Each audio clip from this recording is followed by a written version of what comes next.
भाई किसी मित्र ने कहा कि परीक्षा नज़दीक है और ये जो सिलेबस की किताबें हैं इनको पढ़ने का तो मन ही नहीं करता। तो मैंने कहा भाई ये मत पढ़ो, कुछ और करो, टाइम वेस्ट क्यों कर रहे हो? क्योंकि इंटरेस्ट नहीं है तो पास भी नहीं होंगे आप। तो जब पास होना ही नहीं है तो इतना टाइम वेस्ट और क्यों करो? जितना हो गया वो तो हो गया। काफ़ी पैसे भी खर्च हुए होंगे, काफ़ी टाइम खर्च हुआ होगा, लेकिन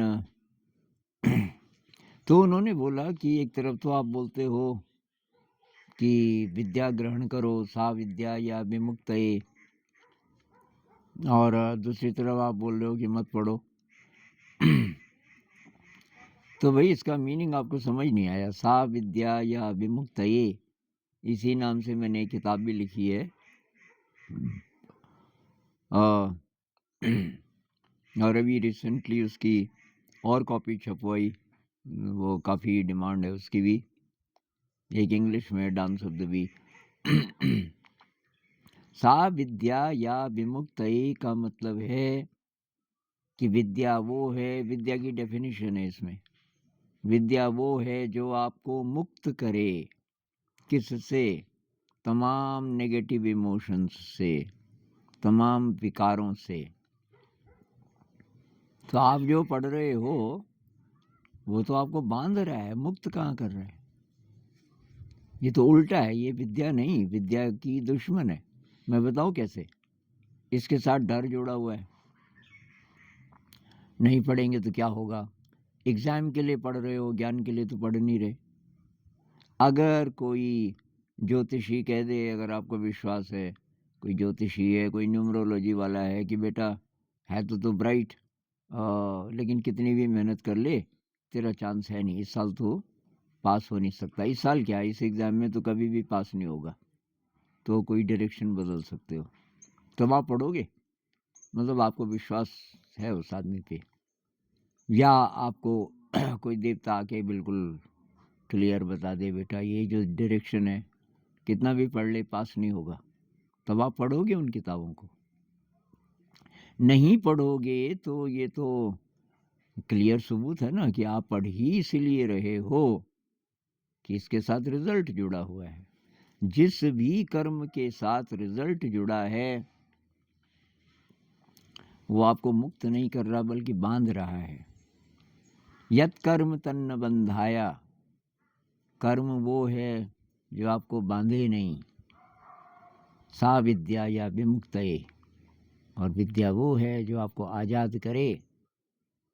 भाई आपकी कोई धर्म पुस्तक है, कोई बहुत इम्पोर्टेंट किताब है, खासकर ये जो धर्म पुस्तक है ना किसी भी धर्म की, उसको लोग कैसे रखते हैं? बहुत इज्जत से रखते हैं, और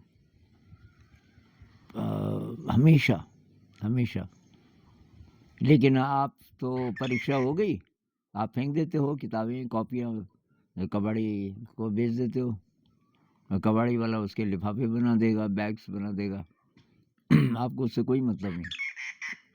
5-5 लाख रुपया फीस दे करके बड़े बड़े इंस्टीट्यूशन से जो चीज़ें पढ़ी आपने, नोट्स बनाए, वो किताबें खरीदी वगैरह, अब परीक्षा हो गई तो आप उनको फेंक देते हो।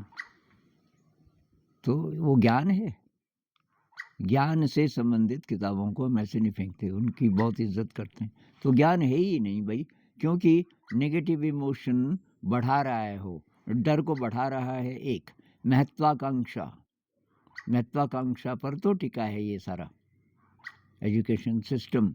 किससे कुछ होगा, आपको नौकरी मिलेगी, आपको पैसा मिलेगा, आपको इज्जत मिलेगी, अच्छी शादी होगी।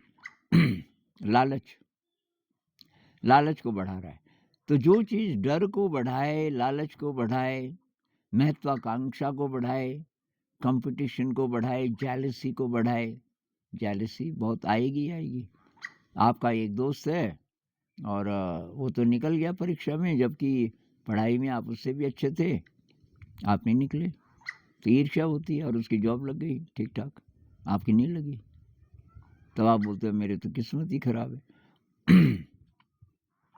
भाई ये तो पहले से तैयार होना चाहिए। 5 लाख लोग तैयारी करते हैं कॉम्पिटिटिव एग्ज़ाम की, जिसमें से 5 लाख नहीं 15 लाख तैयारी करते हैं, जिसमें से 15,000 से थोड़ा कम निकलते हैं। मतलब इतनी ज़रूरत है उनको। तो फ़ायदा क्या है? बहुत कम चांस है। आप अगर एक्स्ट्रॉर्डिनरी हैं रामानुजन की तरह, भाई तब तो ये विषय पढ़ो। और तब भी इसलिए मत पढ़ो कि एग्ज़ाम है, ज्ञान के लिए। फेल हो जाए पास हो जाए कुछ लेना देना नहीं है। कुछ बच्चे ऐसे हो सकते हैं, उनको घर से भी सपोर्ट मिलता है कि बेटा तेरा इंटरेस्ट है तो पढ़, और परीक्षा भी देनी है तो दे दे। तो मेरे लिए तो वही छूट थी। मैं तो लकीली मैं इतना बीमार हुआ कि 18 महीने तक इलाज चला। और उसके बाद बैद जी ने बोला मेरे भाई को बुला के, इसको पढ़ाना नहीं, क्योंकि स्ट्रेस के कारण इसको ये हुआ था, और इसको दोबारा स्ट्रेस होगा अगर आप वहाँ भेजोगे कॉलेज वगैरह में। अगर इसको पढ़ाई फिर करनी पड़े तो स्ट्रेस होगा ही होगा। और मैं तो पढ़ाई करना चाह रहा था। मैंने बैद जी को बोला नहीं बैद जी मैं तो पढ़ूंगा, लेकिन मैं परीक्षा के लिए नहीं पढ़ूंगा। कि पक्का? कि फिर? मैंने कहा ज्ञान के लिए पढ़ूंगा, बस जो जो अच्छा लगेगा वही वही पढ़ूंगा। कि सच बोल रहा है? मैंने कहा हाँ। तो उन्होंने भाई की तरफ देखा, आप इसको सपोर्ट करोगे? ये बोल रहा है कि परीक्षा भी नहीं दूंगा और इतना खर्चा उठाओगे? भाई ने बोला ये जिंदा हो गया, बस ये काफ़ी है। अब ये जो करना चाहे मैं इसको सपोर्ट करूँगा। तो वो छूट मुझे मिली हुई थी।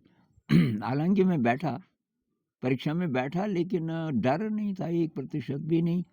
दूसरी बात, ऐसी कोई महत्वाकांक्षा नहीं थी कि मुझे पास करना है ये एग्ज़ाम।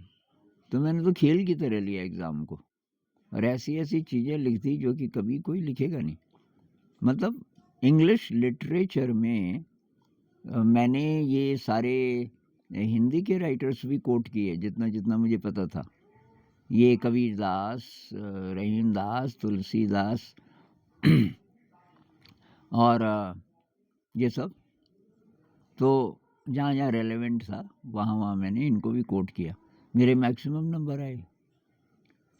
अब ये इसका मतलब ये नहीं कि कोई एक्स्ट्रॉर्डिनरी था मेरा ज्ञान। मैंने भी वही किताबें पढ़ी, एग्जैक्टली वही तो नहीं। ये और बच्चे गाइड्स पढ़ते थे, क्वेश्चन आंसर में उनको नहीं पढ़ता था। प्रिंटेड इन इंडिया कोई किताबों में पढ़ता ही नहीं था। मैंने कोई अंग्रेजी लिटरेचर पढ़ रहे हैं तो printed in New York, printed in England हो तो तब तो पढ़ूंगा। अंग्रेजी की बात है ना, तो अंग्रेज़ों ने लिखी होगी तो भाषा ज़्यादा अच्छी होगी। तो एक तो ये, एक मैंने ऐसी ऐसी किताबें पढ़ी जो प्रोफेसर्स ने भी नहीं पढ़ी थी। वो थी लाइब्रेरी में, कभी इशू नहीं हुई थी। तो क्योंकि मैं तो उसके पीछे पड़ जाता था इसका मीनिंग क्या है। और परीक्षा मेरे लिए दूर दूर तक कोई चीज़ नहीं थी, परीक्षा से मतलब नहीं है। तो भाई ज्ञान के लिए पढ़ो, ऐसा ज्ञान जो आपको मुक्त करे। और ज्ञान का मतलब पढ़ना, ये जो अक्षरों में लिखा हुआ है वही ज्ञान है, ये नहीं। असली ज्ञान है अनुभव, एक्सपीरियंस। उस एक्सपीरियंस को और ज़्यादा एक्सप्लोर करने के लिए तब आप कोई किताब पढ़ो, तब तो बात भी है। जैसे आप ध्यान की प्रैक्टिस कर रहे हो, विपस्सना मेडिटेशन की, जो कि मैं रिकमेंड करता हूँ। अब आपको थोड़ा क्लैरिटी नहीं है कि संवेदना क्या होती है। बुद्ध जो कहते हैं वेदनानुपस्सना, भाई शरीर को महसूस करो तो ठीक है, शरीर में संवेदना को महसूस करो। एक्चुअली इसका क्या मीनिंग होगा? मान लीजिए हम नए हैं तो ये कहाँ मिलेगा? कोई बोलता है सती पठान सूत्र पढ़ो। अब आप पढ़ रहे हो क्यों? अपने पुराने अनुभव को, संवेदना के बारे में जो धुंधला धुंधला आपको पता है उसको थोड़ा और क्लियर करने के लिए। तो अनुभव की तरफ ले जाए कोई किताब, या जो पुराना अनुभव है उसमें क्लैरिटी लाए, और तब वो मुक्त करने वाली हो। सबसे पहली कंडीशन है सा विद्या या विमुक्तये कोई भी किताब हाथ में लेने से पहले पूछो, ये मेरे को भय से, अहंकार से, महत्वाकांक्षा से, कंपटीशन से, लालच से, ईर्ष्या से मुक्त करेगी ये विद्या, कि बांध देगी? बांध देगी तो मुझे नहीं चाहिए ये, मुझे नहीं चाहिए ये, चाहे इससे नौकरी। अच्छा, नौकरी के लिए पढ़ रहे हो, विद्या का तो आपने एकदम बेइज्जती कर दी। नौकरी के लिए, नौकर बनने के लिए आप विद्या का इस्तेमाल कर रहे हो, तो विद्या कहाँ से हुई हो? वो तो आपको बांध ही रही है ना, फिर भी जिंदगी भर के लिए आप नौकर ही रहोगे। तो सोचो यार, इस पे मुश्किल है, मुश्किल है। आजकल के जो हालात हैं और बचपन से जो तैयारी की जाती है, बच्चे के मन में जो डाल दिया जाता है, पेरेंट्स खुद बहुत ज़्यादा डरे हुए रहते हैं और वो चाहते हैं कि हमारा बच्चा कहीं पीछे न रह जाए, और आगे की उनकी वही परिभाषा है कि और गुलाम बने, सिस्टम्स का गुलाम बने। कोई ज़रा मेडिटेशन ट्राई करता है, अगर पेरेंट्स को नहीं पता तो डरने लग जाते हैं, कहीं ये सन्यासी न बन जाए, कहीं ये दुनिया से कट ना जाए। सब अज्ञानता में है। लेकिन अगर आप इन वीडियोस को देख रहे हो तो कुछ तो होगा ना, आपके मन में कोई चिंगारी है कि मुझे पता करना है यार, मेरा जीवन क्या है। तो क्या है आपका जीवन? नौकरी बनना है कि कुछ और? अब ये अलग बात है कि जी मजबूरी है और अब यहीं पहले से ऐसी तैयारी की, अब क्या करें? तो अब शुरू करो। आपकी नौकरी लग गई, चाहे लगने वाली है, इसको मेन मत मानो। चलो सर्वाइवल के लिए इसका उपयोग कर लो, लेकिन इसके साथ साथ अपने आध्यात्म को पुष्ट करो, और फिर विकल्प मिलेंगे। फिर धीरे धीरे धीरे कुछ और अच्छे काम मिल सकते हैं आपको। तो वही थोड़ा सा गहराई से लो इसको। सा विद्या या विमुक्त, जिंदगी बहुत छोटी है, नौकरी करोगे जी बिल्कुल सिक्योर। मेरा बेटा पक्की नौकरी लग गया, कितने दिन के लिए? बेटा है 28-30 साल का, 70 साल में मर जाएगा।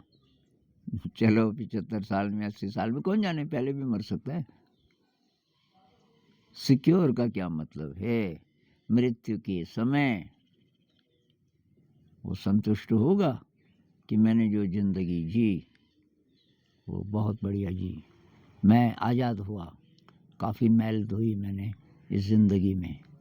और जब मैं जवानी में था तो बहुत ज़्यादा गुस्सा था मेरे अंदर, बहुत डर था, इनसिक्योरिटी थी, एंग्जाइटी थी, स्ट्रेस था, सब खत्म हो गया। अब मैं शांत हूँ, मृत्यु नज़दीक है, मृत्यु का डर ही खत्म हो गया। ऐसा हो जाए तो कैसे होगा?